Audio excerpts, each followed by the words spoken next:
sa iyo.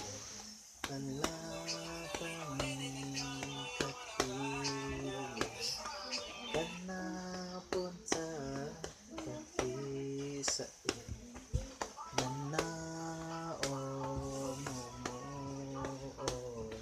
nanaon. Mami dia tidak datang. Hamzi ho. Mami tak jadi datang. Tiba-tiba. Kahit ante.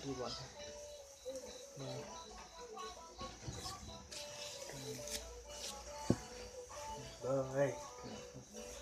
Boy. Hindi ho tunggu di. Kipetang.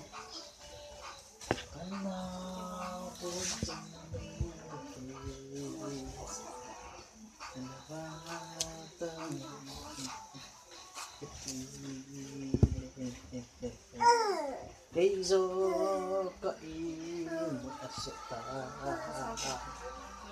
Tanao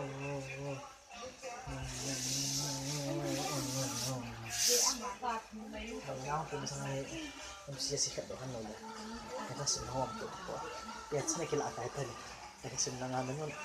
Yan sa nga nga graduation ni manampihan na tahan.